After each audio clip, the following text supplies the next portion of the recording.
Now at 5, help for Hoosiers struggling to pay their mortgages. How you could get financial assistance for up to 6 months. It's the worst thing that's ever happened to us in 30 years of being in business. The challenges of the times. Tonight, a local diner is relying on the community to help keep afloat after the owners were denied a small business loan. Providing groceries to the most vulnerable people in our communities. I'm Nicole Griffin tonight showing you how a healthcare provider is making sure seniors have access to the food they need. This is RTV6 News at 5, working for you. Thank you for joining us on the News at 5. I'm Amanda Starantino in the WRTV studio. And I'm Mark Mullins, continuing to social distance from my home. Let's get right to today's developments in the spread of COVID-19. Today, the state reported 31 new deaths for a statewide total of 661. 394 more Hoosiers have tested positive for a total of about 12,400. Nearly 69,500 people have been tested, and roughly 18% of those tested have been positive for COVID-19. Men are still dying at a higher rate than women, but it has narrowed about 56% to 42%. However, women are still testing positive at a higher rate than men. Today, there are more than 2.6 million positive cases of COVID-19 around the world and more than 182,000 deaths. More than 46,000 of those are in the U.S., but so far, more people have recovered in the U.S. than have died. More than 77,000 recoveries. And as we zero in on how Indiana will rebound from the ripple effects of the pandemic, it's important to recognize the power of people banding together to keep neighbors and local businesses afloat. Tonight, we take you to Muncie and show you how one restaurant owner lost hope after being denied for a small business loan. But as RTV6's Megan Sanctorum found out, simply asking for help moved a whole community to offer support. This is Merck's Family Dining in Delaware County. The owner here says they used to have about 3,000 customers per week. But since switching to carry out only due to COVID-19, sales have dropped about 90%. He says keeping the business afloat has been an uphill battle. The owner says they applied for a small business loan but got denied. And we did everything the way we were supposed to do it, but I don't think they knew how overwhelming it was going to be. As far as, you know, all these loans coming in at once, and I think they underestimated the amount of money people were going to need. He thinks the money was already gone by the time his bank processed the application. So the owners made this post on the restaurant's Facebook page, telling customers they would likely have to close their doors for good if business didn't pick up.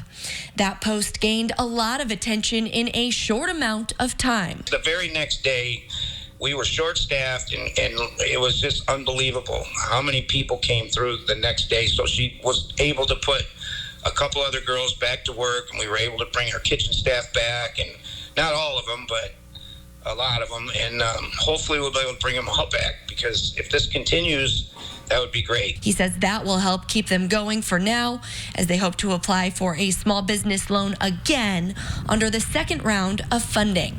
Working for you, Megan Sanctorum, RTV6. Well, this week, 202,000 Hoosiers are receiving unemployment, but the waiting game can be excruciating. Many of those out of work are still waiting for the unemployment benefits to kick in and the money to show up. Tonight, the rebound Indiana. RTV6's Troy Washington takes your questions and digs to get answers behind the holdup. Last week, another 118,000 residents filed for unemployment. I've never had to file for unemployment. I've never been during that 20 years, and actually in my lifetime, I have never been out of a job. After years of steady work, John Hemminger has found himself in that number. My question to them is, what's the status of independent contractors, self-employed, and gig workers being able to apply for unemployment? He's been watching Governor Holcomb's updates and was quick to go online and file for unemployment once the CARES Act passed, allowing him to qualify. Had the claims denied twice. He's frustrated because though he meets the requirements to receive help now because of layoffs caused by COVID-19, he still can't get the approval he needs. As soon as I knew that they were open, I called. It went straight to voicemail, or not voicemail, but put me on hold, and I sat there for 3 hours and nobody responded. He's called the call center as he was advised, but now he's hoping RTV6 can get him the answers and the response he is looking for during Wednesday's town hall meeting, since he's certain he isn't alone. Not something that is, it's personal, obviously, but it's also going to affect many people around the state. Working for you, Troy Washington, RTV6. Now, tonight at 6, we'll hear from a mother who is new to the state and is trying to navigate the unemployment process during COVID-19. That's at 6 o'clock. If you're struggling to pay your mortgage through the COVID-19 pandemic, you are not alone. But the state of Indiana has created some ways to help you. The Indiana Housing and Community Development Authority has created a resource guide to help people work with lenders and landlords. The state has also opened up a mortgage assistance fund of $30 million. You could get up to 6 months of mortgage payment assistance. You can get more information by calling 877-GET-HOPE. Again, that's 877-GET-HOPE, or by visiting 877gethope.org. RTV6 is working for you as Indiana starts to prepare for the day but when we can safely rebound from this pandemic. Tonight we are hosting the virtual forum with the Department of Workforce Development. It starts at 7:30. You can join the discussion and ask questions about getting back to work and making ends meet. This is all on the RTV6 Facebook page and at our website, theindychannel.com. And RTV6 is committed to sharing how people are working together through the pandemic. Tonight, a network of primary care centers that serve the most vulnerable population in our community are making sure seniors have access to food. RTV6's Nicole Griffin is showing us how. Oak Street Health provides primary care to patients who are on Medicare. They often live in underserved communities, and that includes parts of Indianapolis. So in order to help them get through the pandemic, they have started delivering groceries right to their doorstep. We have rice for some black beans, pasta. Drivers with Health Park who normally pick up patients for appointments at Oak Street Health are now delivering groceries. The change comes as nearly all patient services have transitioned to visits through telehealth. The center's community-based outreach team is now doing wellness checks for homebound seniors in need of physical, mental, and social health support. They found one of the biggest needs right now is access to food. Even on good days, even in the best of times through our communities, we know we have these vulnerabilities and issues around food and food security. If we struggle in those times, our folks are really going to have a hard time finding food and their medications, and that's what we work around today. Here's your groceries. Thank you. You're welcome. Well, I'm 92 years old, and I have no transportation. Anna Louisa Springs is one of the patients receiving groceries from Oak Street Health, a gesture she appreciates so she can stay safely at home. I'm grateful. My Social Security is all spent, and I live on Social Security. And it's all spent, and I'm hungry. Oak Street Health is working with local partners like Indiana Black Farmers, the Shepherd Community Center, and Socoa, a nonprofit that helps seniors in order to help provide groceries to their patients. Working for you, Nicole Griffin, RTV6. And if you are a senior on Medicare that needs help, there are several ways to contact Oak Street Health.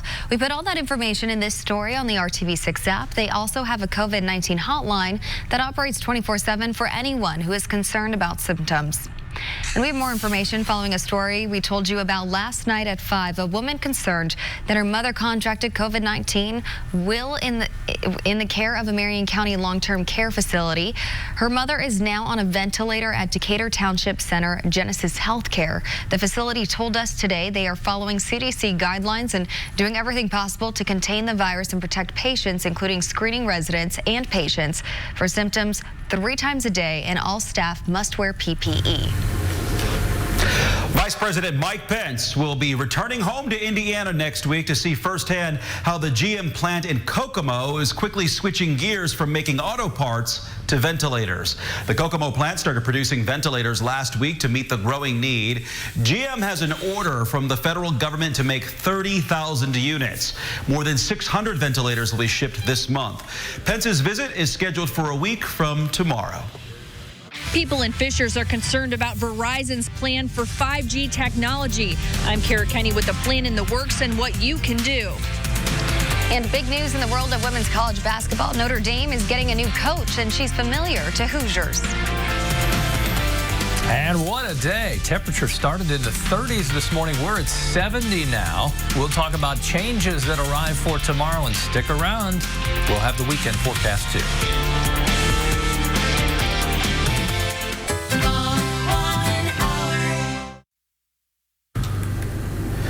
New information about a story we brought to you as breaking news yesterday at 5. Today, the Hendricks County Sheriff's Department released the identities of 2 people killed after a car went into a creek near Brownsburg. The victims are 57-year-old David Cascaden and 53-year-old Lisa Grissom, both of Avon. Authorities believe the driver was headed north on County Road 600 East, lost control, and overturned in White Lick Creek. And 1 person is dead and another in critical condition tonight after a motorcycle crash today on the east side. It happened around noon in the area south of Sherman Drive and South Brookville Road. Both people were on the motorcycle. We are waiting for more information from IMPD. Homeowners in Fishers are concerned about Verizon's plans for 5G technology right in their neighborhoods. 5th generation, or 5G, is supposed to improve speed for your devices. Call 6 Investigates' Kara Kenny is working for you to find out what the wireless carrier has in the works and what you can do. Verizon is making a big push to put 5G technology all over Fishers, including in the middle of neighborhoods like this one. Homeowners are finding out because they're getting letters from the city. David Demonich lives in Lantern Farms in Fishers and has for 17 years. He's concerned after receiving this letter letting him know a 5G structure will be built right by his house. It's 45 feet from my structure, from my home. And we've got a lot of children. We've got like 35 children just in the immediate area, you know, who got the letters and all that. And my wife runs a daycare. David is concerned about the health impacts on the children and adults. A U.S. Health and Human Services study done in 2018 found that radio frequency radiation like that used in 2G and 3G cell towers led to cancer and tumors in male rats. Group CTIA, which represents the U.S. wireless communications industry, says current scientific evidence shows there's no health risk associated with 5G towers. Troy Hammond lives in Sunblessed Farms in Fishers. He also got a letter saying a 5G structure will be going up right near his house, and he's worried about the impact on property values. Nobody wants anything that's suddenly going to drop your home values. Certainly the aesthetics and then just there's so many other logical spots. The Citizens Action Coalition says legislation passed several years ago in Indiana gave wireless companies a lot of power to put 5G structures where they want. We have really is an unregulated industry that has eminent domain across the country, leaving towns, cities, and states with limited to no authority. We asked Verizon for more information about their plans in Fishers and got this response. We are working with local officials to bring upgrades to wireless service that will benefit consumers, business, and first responders. A City of Fishers spokeswoman directed us to information on their website, including a map that shows orange dots, each one a proposed small cell node. Verizon has shared that they intend to file over 400 applications in Fishers, with around 130 of those happening in 2020 in various locations around the city. The Citizens Action Coalition says you can contact your city councilman or your state lawmaker and let them know you'd like to see 5G halted until the issue can be studied further. Reporting in Fishers, Kara Kenny, RTV6. Kara, thank you. The Fishers Board of Public Works will have a virtual meeting about the 5G technology on Monday at 4 p.m. We have included links on how to submit your comments in this story on the RTV6 app and at our website, theindychannel.com. Today is the 50th anniversary of Earth Day, and it's a gorgeous day to celebrate the planet and focus on protecting the environment. The city of Westfield canceled its annual Green Day celebration due to COVID-19, but still wanted to do something to mark the day and help the community. So today, city staff delivered about 375 free seedlings to Westfield residents who signed up to receive a tree. It's nice to be able to provide this service, even though with unique circumstances, to still provide this service to the city and still do something good for the environment, and allow our citizens to get out and enjoy some outdoors and planting a tree with their kids, or, you know, enhancing the environment here in the city of Westfield. Residents received either a tulip tree, Norway spruce, pin oak, or American plum. This was the most trees given away in the last 3 years by the city. And Kevin, it really is a great day to be outdoors. Temperatures quickly rebounded after a chilly start, but change is on the way, isn't it? Change is always on the way, but Seems what like a day. We live in the moment. It was amazing. Temperatures in the 70s. Yeah, it felt like 80. That's a new 80, just getting above 70. Let me just say this for those of you that get seedlings today. I remember getting 26 white pine trees in the mail from the Department of Natural Resources, and now they're all 25 feet or taller. Pretty amazing what happens in a short period of time. Okay, the change Amanda was alluding to, from a dry and sunny day to rain tomorrow. It's against my nature to say 100% chance of rain because I don't want to guarantee anything, but 90% chance you'll get wet tomorrow. We take a day off from rain Friday, back to it Saturday. Definitely Thursday and Saturday, the two wettest days in the forecast. A couple of the models bring in between 1 and 2 inches of rain total. That's through 11 o'clock Saturday night. The other models you can see well below that. I definitely think the heavier rain chance is in the southern half of the state. Clouds have been increasing from Indianapolis north. I'm sure a lot of you have obviously noticed that in Benton County, around Fowler, Williamsport, Attica, as you come down into Warren County. Some sprinkles are very light showers, but Lafayette's at 73, 76 in Bedford. This is a great classic Indiana day. Temperatures start at frosty levels in the 30s, warm all the way into the 70s. Say hello to Jethro. Yvonne sent in this picture of her 1-year-old Newfoundland. Big boy already. He is enjoying the sunshine today, just relaxing on the back patio. If you're going for a walk this evening, it's not as windy as it has been, and it's dry. Tomorrow, we can't say that. Temperatures noticeably cooler. Temperatures struggle. They don't really warm through the day. They'll stay in the 50s with that rain around. 4 a.m., showers Terre Haute to Seymour. Then watch what happens. That lifts to the north. The yellow and orange is some heavier pockets of rain. Terre Haute to Seymour at 7 a.m.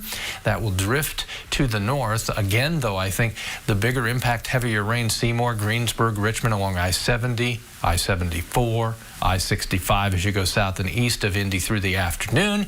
Then we begin to see some improvement there. Temperatures tomorrow well below the average high in the mid-60s. As we get to Friday, we take a break. The rain disappears, and we're dry until Saturday morning. Then more rain on a widespread basis comes back Saturday. That's where by Saturday night, in total, 1 to 2 inches of rain potentially. Temperatures early next week are back in the 60s.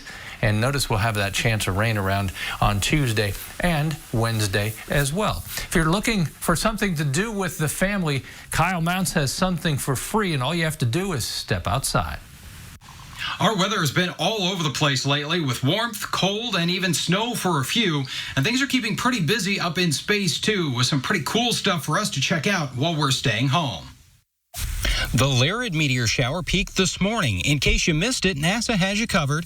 These are images of the meteors flying through the night sky, captured by their Fireball network.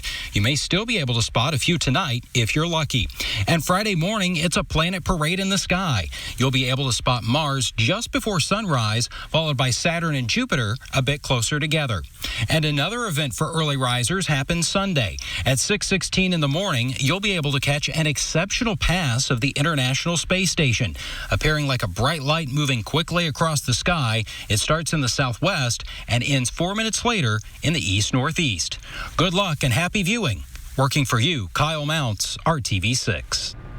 Thanks, Kyle. Now to some unexpected sports news for Notre Dame basketball fans. Longtime women's head basketball coach Muffet McGraw announced on Twitter this afternoon that she is stepping down after 33 years. Former ND and Indiana Fever player Niele Ivey will become the university's 4th women's basketball coach. And RTV6 and ABC are your home for complete NFL draft coverage. The first round begins tomorrow night at 8. Commissioner Roger Goodell will be announcing the picks from home, and all the teams will be working remotely. Round 2 kicks off at 7 on Friday. That's when the Colts are set to make their first picks. Saturday's coverage starts at noon. Still ahead on the news at 5, graffiti gratitude. The welcome messages not reported to police. To Keller and Keller. Normally, when we tell you about graffiti, it's unwanted, but these images are far from an eyesore and very much appreciated right now, especially now. Several fire stations in Columbus got tagged with heartwarming messages of love, support, thanks, and encouragement. The handwritten notes to these first responders were on windows, doors, and sidewalks. Turns out family members of the firefighters were behind these heartfelt words, and they were very much appreciated. Great to see there. How uplifting. Thanks for joining us for RTV6 News at 5 o'clock. We are back with you coming up at 6 o'clock. Now stay tuned for Coronavirus, The Rundown.